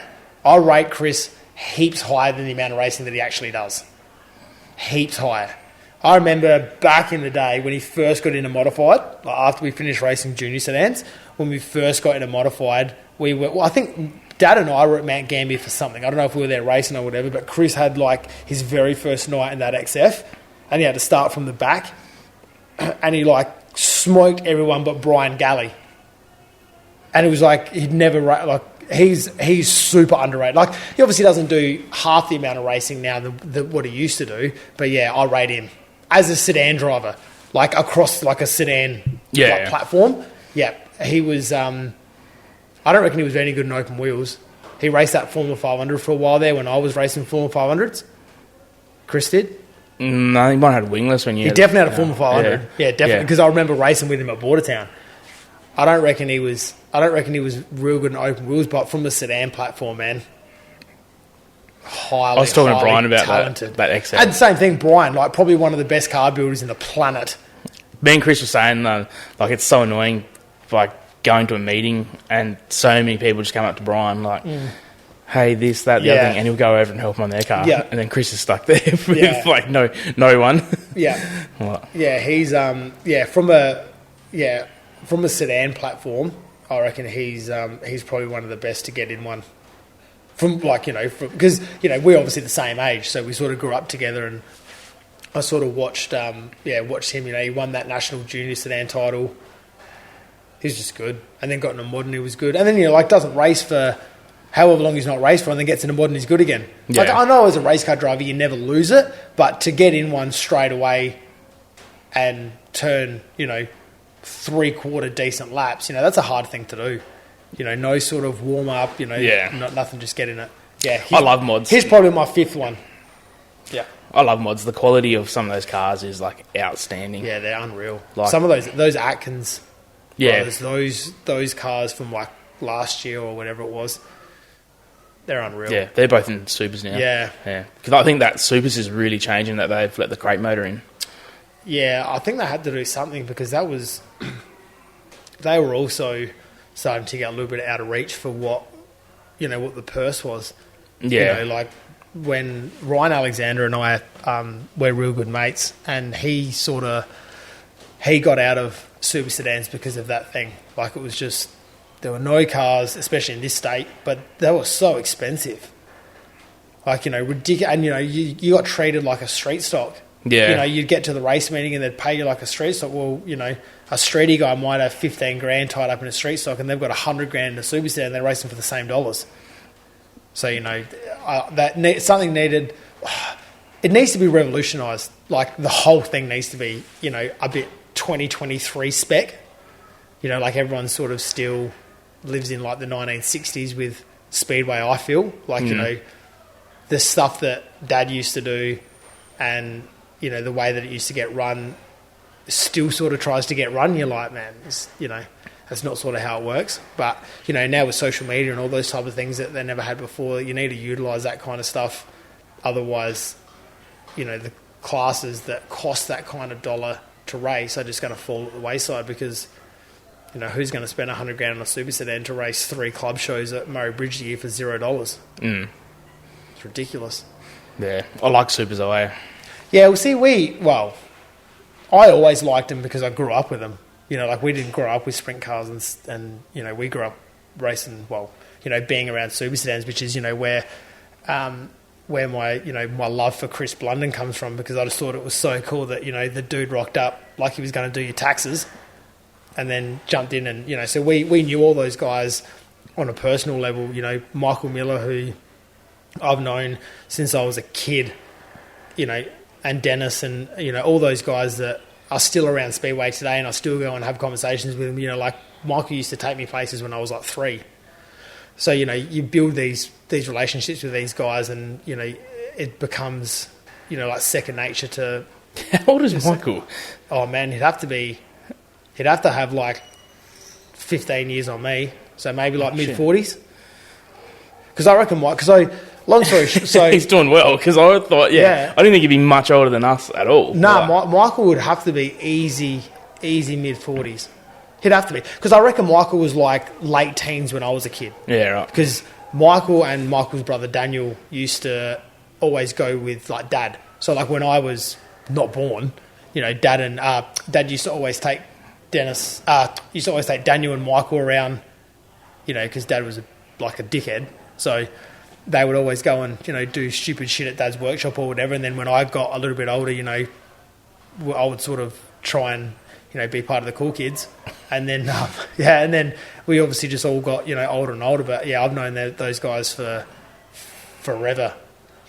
Michael's actually, you should actually get Michael on a podcast because he's wicked. I've been trying really hard. He's wicked to tell you stories about He's Dad. like the most, legitimately, like I'm not knocking him, he's the most busiest guy in like speedway racing in Australia. Yeah, he's got some wicked stories about Dad. Ask him some stories about Dad and Dad's bus. There's kind of like 2 ways to go about doing stuff with him because he's got all the history and he's also doing all the new stuff as well. So it's like, kind of best of both worlds, to be honest. Get the history, man. I'm telling you, the history is killer. He's got some wicked stories. I love going up and chatting to him and Chad and stuff at the track. I love Michael's wild, man. I've got an abundance of time for Michael. He's probably the one guy in the pit that I would move heaven and earth for. Like, he's just wicked, man. Like, he's always been good to me for the 32 years that he's known me. He's just, So, and once again, underrated race car driver. Like, national AMCA champion, should have won a national title in a super sedan. Super underrated. And now he's just crew chief. Extraordinaire. He's like operations manager there. Dude, I love it. Yeah. I love razzing him too, because you go down there and you're like, what are you doing? He's like, I don't know. Like, oh, what, are you going to put the wheel on? Yeah, I don't know. No, I'll just wait till Chad tells me what he needs. He loves it, man. Yeah. He's wicked. That's a very underrated team, I think. Yeah, absolutely. Chad's a good race car. You don't win national titles in any class if you're no good. Like, Chad was an Australian 360 champion, knows how to drive a race car. The problem is with those sort of big teams is you need laps. Like, you need to have, 2 seasons or 3 seasons with an entirety of a team to gel together to know what's going on. You can't expect, this is not World of Outlaws, man. Like, it's not like you've got 15 paid crew guys with 19 cars and all this kind of stuff and you just jump in the car and you'll win. You've got to gel. You've got to work out the car. All those guys work on the car. It's not like Chad just gets out of it and he's like, oh, well, I'll see you next week. Yeah. They're all hands on. You just need a gel. I'm sure, like, they'll find their feet. They got the best gear. Yeah. It's just, sometimes you just got to, you need a, like, not a waste year, but you need like a development year or 2. Yeah. To actually work out where you stand. It's almost the same thing too, like what you were saying about Wingland. So like, you see a night where like Chad's running like 7th and 8th, and it's like those 7 and 8 cars in front of him are identical cars to him, and they had the track position. Yep. It's not a knock on Chad, and it's not like he's done a bad job or anything like that. It's just and to some degree too, that's the beauty about dirt racing. And no doubt, you look at the amount of money that it costs to put a sprint car on the track. Chad's smart enough to not wreck a car for 8th. Yeah. Like, you sort of come in and go, oh, Chad, you could have, moved up a little bit. So what are you going to do? Risk wrecking a car to run 6th from 8th? Sometimes you just take your 8th and you go home. And, that's from Scott Perrett's point of view, he would much rather 8th than have to get his shit brought in on a crane. And Chad's smart enough to know that, he's played this game long enough. So, you know the nights that you can do it and you know the nights that you can't. And that's ideally from a race car driver. Like, if I had someone racing my car, that's what I would rather. Like, if you came in and said, hey, mate, we were fast, we just couldn't move through without, the risk versus reward, there's no point. We're either going to run 6th or we're going to run 8th. Like, we weren't as fast as the guy that won. That's fine. Happy days. Rather than coming in and say, oh, I really thought I could have got 7th, but now we've got a junk race car. Yeah. But if you were racing for 1st, it's a different story. Like if you were battling for first and you guys bang wheels and knock the fence down and whatever, but you're going for the win. You're not going for eighth. Do you see as many sprint car opportunities coming up as what we've seen in the past? I think the problem with the sprint car opportunities is you need to make sure that the team can survive. I think that's the issue. Like you don't want to put all your eggs in one basket of, hey, this is a wicked opportunity for 8 nights. Like, the deal that Michael Stewart's in at the moment, that Bode Racing, like they seem like they got their shit together and they're happy to go race. So from Michael Stewart's point of view, he's like, well, this is killer. I can commit and put some time and money and invest in the team. Same with that SRV Road Freight. They obviously bought the East Coast Pipelines deal, so they've obviously got money there to support that deal. So you put all your eggs in that basket. I think the hardest thing at the moment is guys want to go sprint car racing, but they don't have the money to do it. Yeah. So, they'll put a team together and they'll try and find a driver, and that one driver might leave their team to go and get into this team, but that team's got no stability to it. So you're not going to get a good driver to come over and commit to your team if you've got no stability. So then all you do is you end up getting, the ring-ins. Correct. Yeah. Like, if I had a speed car, like if I owned my own midget and I had one engine and one car and that trailer full of spares, and I rang Michael Pickens and said, hey, mate, I want you to come over and race, he's probably going to go, that's not for me. Because he's going to go drive Gavin Allback's car because he's got the team, he's got the funds, he's got the money, he's got, the people behind him. And Michael's not going to come race my car and run 15th and then go, oh, well, that was shit because now I look like a dickhead. That's a problem in Australia, is that, you need to have stability and you need to have in a team first, then get the driver. Yeah.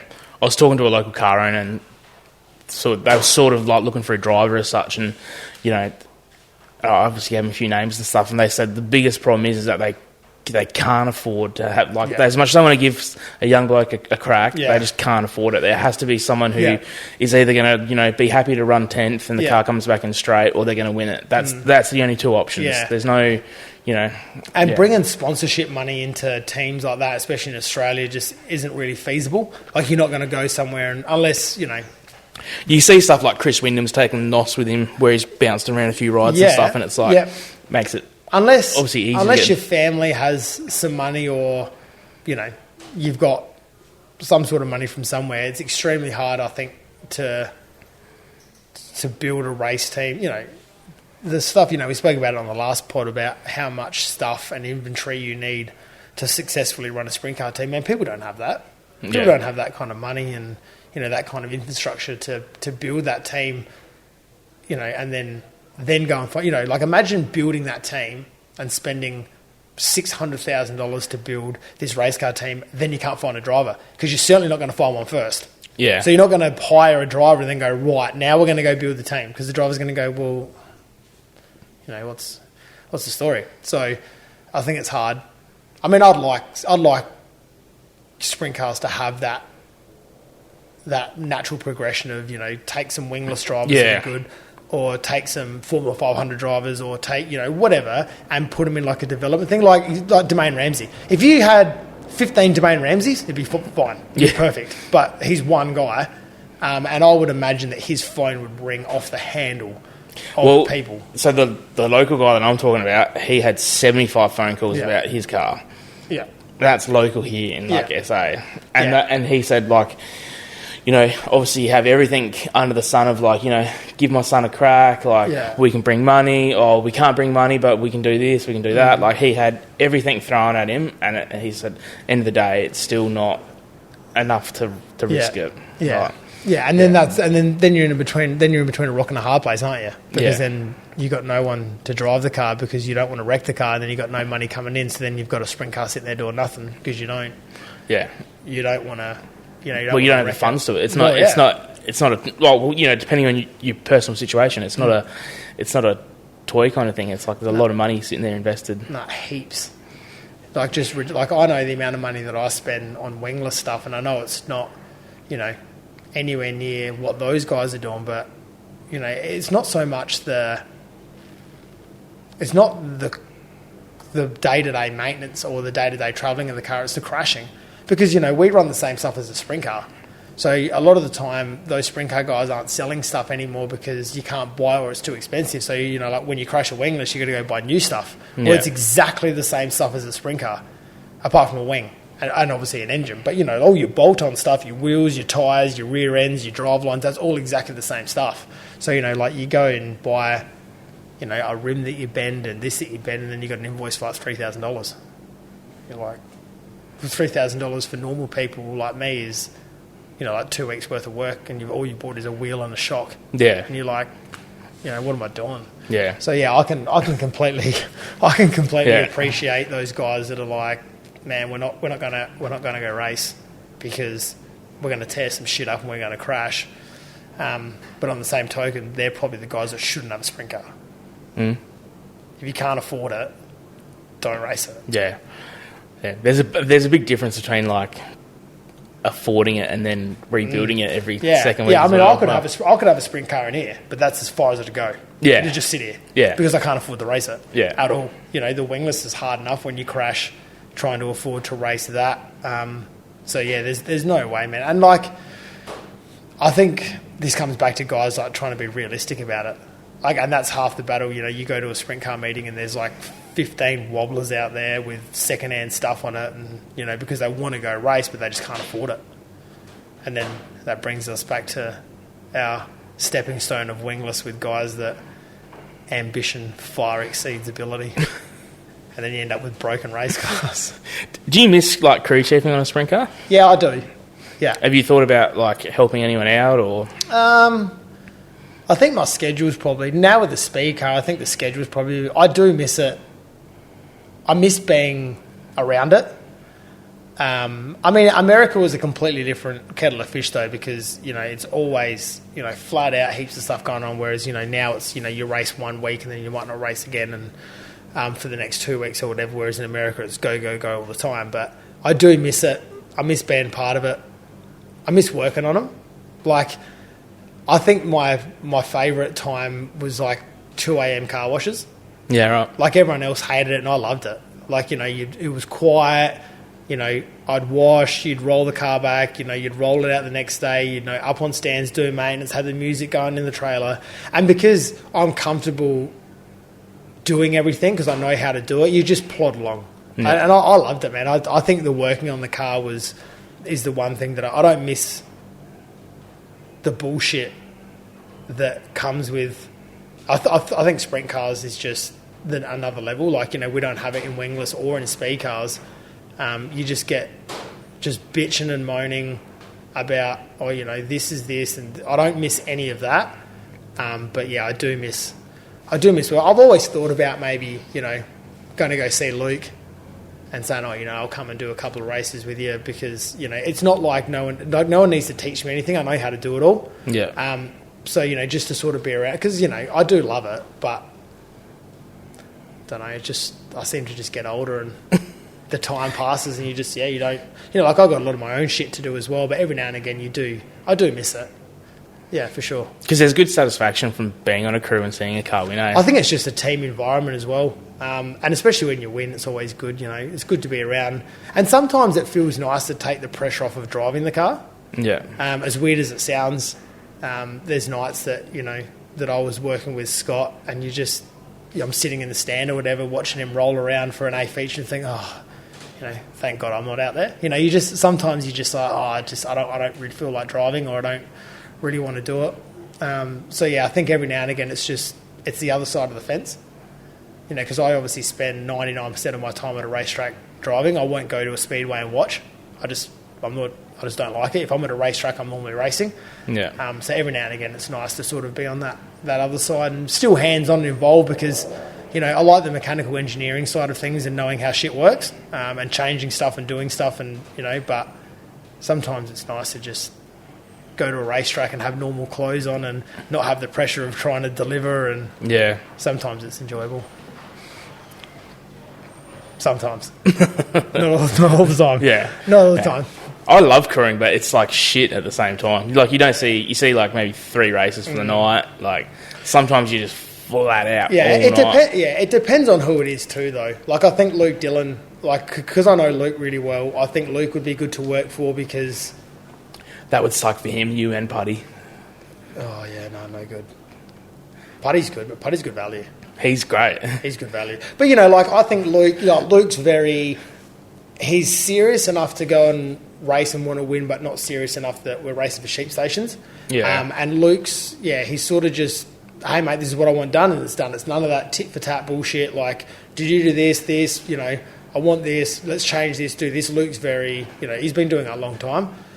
So, yeah, I've done a couple of nights for Quinny when I got back from America, just helping him out. And Quinny's the same, just really, like, relaxed, cruisy, just go and do this and go and do that. But, yeah, it's sort of just, my schedule sort of got a bit busy with wingless stuff and then the midget stuff, and it sort of just, you know, like, I still talk to Luke and Quinny all the time, but in regards to working for them or helping them, it's sort of just... Is what it is. Yeah, I think a majority of it is just not going. I don't go to the races when I'm not racing. Yeah. Like, I refuse to go. I'm just not interested in it. And I don't know if it's because I'm a bad spectator or not.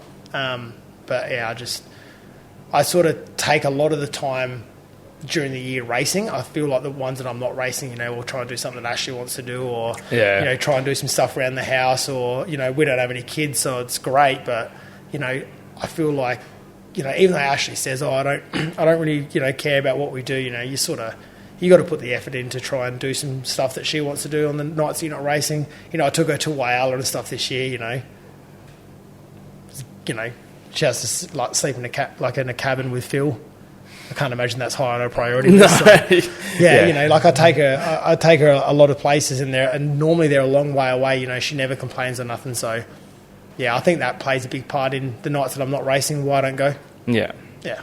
Got to even it out somehow. 100%, yeah. You know, because like we touched on before, if she leaves, I'm probably in a world of pain, I reckon. I'd say. Financially and mentally, I reckon. For sure. Oh, good. Be smelly clothes and hungry. Oh, it'd be horrible, man. It'd be horrible. Horrible. How'd you meet Ash? We met at the gym, funnily enough. Yeah, right. Like ages and ages ago. And I had a mate of mine that we were training with at the time, and I was like, she's killer. And then I just didn't speak to her for ages, and then she thought I was arrogant, which is... Fair. Well, most people have that. Until they meet me, most people, I think, have that mindset. But yeah, she didn't talk to me, and I didn't talk to her for ages. And then yeah, I think one day we spoke to each other, and I think I had my KN at that stage, I think, and yeah, I think she made the assumption pretty quickly that it was this tattooed guy driving around in a Porsche and he's an absolute dickhead. So then, yeah, it was ages, man. It was like months and months of like saying hello to each other when I seen her, and then that was it. And then, yeah, one day I think I grew some balls. Actually, no, I lie. Ashley grew some balls and spoke to me, and then, yeah, we just hit it off, and then that was it. Spent a few days together and, you know, went and did some shit that was not racing related. So sucked her in that way. Yeah. and then exposed her to the abortion of her life now. How good. Yeah, so yeah, and we've been together ever since, man. Like, honestly, I reckon it's, you know, apart from the Australian title at Archerfield last year, you know, we've spent nearly every day together. Well, yeah. Most of the days together anyway, yeah.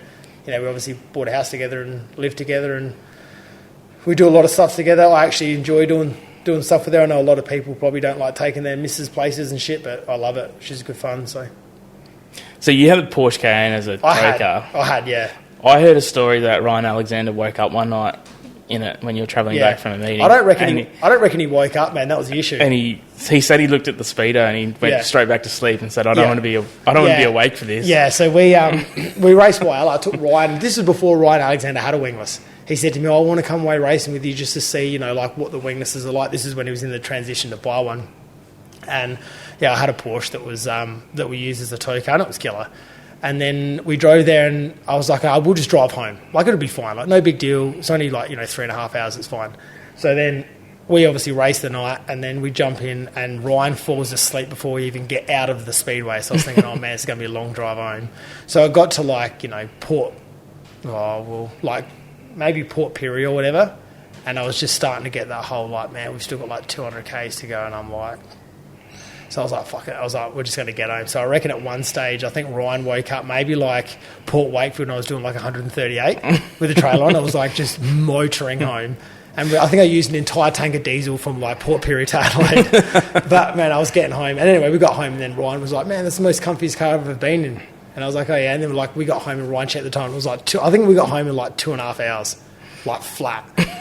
I would have lost my license if I got caught. But man, I needed to get home.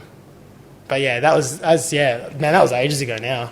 Yeah. It was ages ago. But yeah, Ryan was a wicked. Don't ever take him anywhere. He's a horrible passenger. Horrible. We actually spoke about that yesterday when I was up at his house, about when he fell asleep the whole time. He's an idiot. I'm a bad traveller, eh? You got to drive everywhere? Yeah, I got to drive. Yeah. And I think the majority of the time I want to drive is because it's my stuff. Yeah. Like the trailer and stuff. Like I get a bit like anxiety, OCD with my stuff. Like, you know, if anything was to happen, God forbid, I think I feel like if I'm driving the car, then I know that I could have got out of it if I could have. Whereas if someone else is driving the car with my trailer and, you know, something happens, you sort of think to yourself, oh, well, if I was driving, would it be like this? So, yeah, I got to drive. If we've got the trailer on it, it's normally me. Like, very rarely someone else drives with the trailer on, just because, you know, I've got a lot of my livelihood in the trailer that, yeah, if something was to happen, at least I know that I'm behind the wheel of it when it does. And because you're a bad passenger. And I need to control the situation. Yeah, and I'm a bad passenger. Yeah. See, I'm not a bad driver, but I've got to be flat everywhere I'm going. Yeah. Like, see, I've only got 1 point, man, so I can't be a bad passenger. Can you no. I'll back myself up here, and it was all because of bullshit though. So I got done doing like 58 and a 50. And then I got done doing 71 in a 60. So it's not like I got done, you know, doing 450 in an 80 zone. I just got like heaps of small shit ones. And then I had to go to court and try and get my license back, which was stupid because I was like fighting a 58 in a 50 zone. Because that was obviously the one that like tipped it over the edge. Yeah. You know, and then you just got to stand in front of the judge and he's like, oh, you know, why do you... You know, and because I had no loss of license before that or anything. So they were all like, oh, you know, what's this, you know, what's the sort of story? And I was like, guys, it was 58 in a 50 zone. There's like a dude waiting out there to come in to get on trial because he shot someone in the face. And I'm in here arguing my point that I did 58 in a 50 zone. So, yeah. I can't speed anywhere now. Well, not for a few years. So anyway. Yeah. Try pleading your case over a yellow light. No way, man. That's what I had to do. That was not... Yeah. It's the same thing, though. You're, like, talking to the judge about a yellow light. Like, yeah. For real. Yeah, the 58... I think the 58 and the 50 zone is bullshit. Just, you know, it's not even 60 Ks now. Like, why is shit 50? Like, why does it have to be 50? Yeah. You know, 60's bad enough, but... You should try driving to work some days when you come down the Southern Expressway, South Road, Torrens, Superway, Northern Connector. No. It's heaps easier with the trailer on, though. Like, you know, you obviously can't, you know, really speed that much. And, you know, you're always a bit more, you know, assertive of what's going on because you've got a trailer on the back. But, yeah, when you're, you know, I just take the trailer to and from work. Stops me speeding. Just tow it everywhere. So... Work's flat out as well. Yeah, work's busy as, man. It's good. It's a good problem to have. There's a lot of guys and a lot of workshops out there that aren't busy. So it's definitely a good problem to have, but it just becomes a bit overwhelming. You know, your life... Jared and I spend countless hours there, you know, throughout the week, you know, 50, 60 hours or whatever we spend there every week, just trying to get stuff done and, you know, earn some money so we can go and do some stupid shit on the weekend.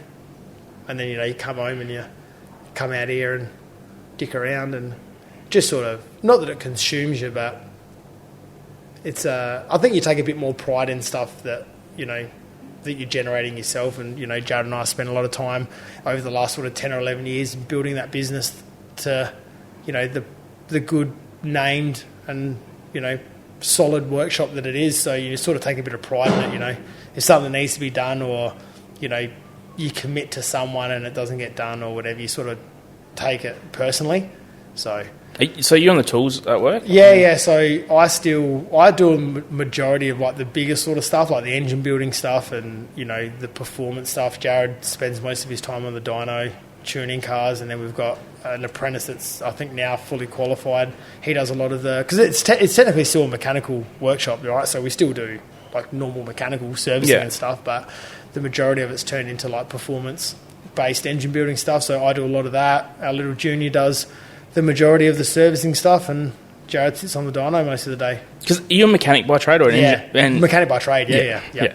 Because you went to Japan, did engine building stuff? No, I went to Sydney to do we did some like through another job that I had, we did some courses in Sydney to do like some engine building stuff when I was like 21 or 22. So we did some stuff there, like back and forth. I think I went there 2 or 3 times on the proviso that it was for the other company that I worked for, and then things went bad there. So I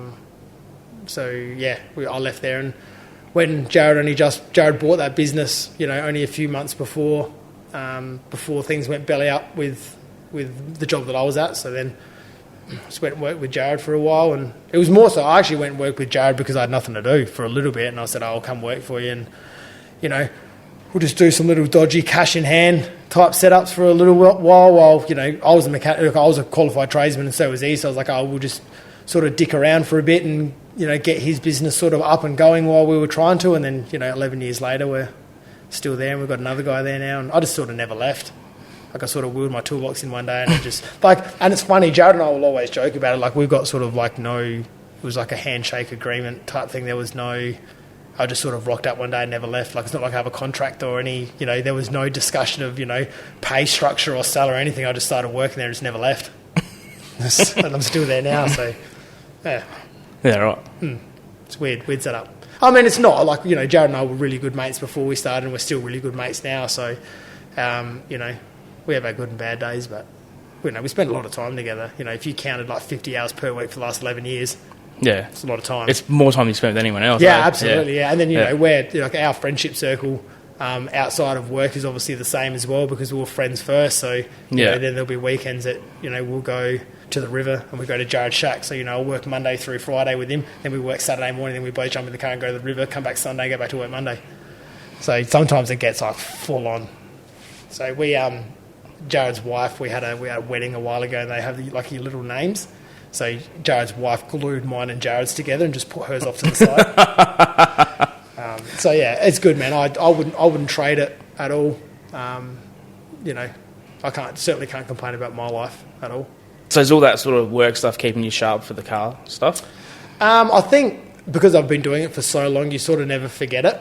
Yeah. The engine building side's good though, because obviously there's shit that I will find out or I will work out at work and then go, come back here, change a few things, do a few things, measure a few things. So it definitely helps with that my normal day-to-day job, the majority of it at this stage is engine building.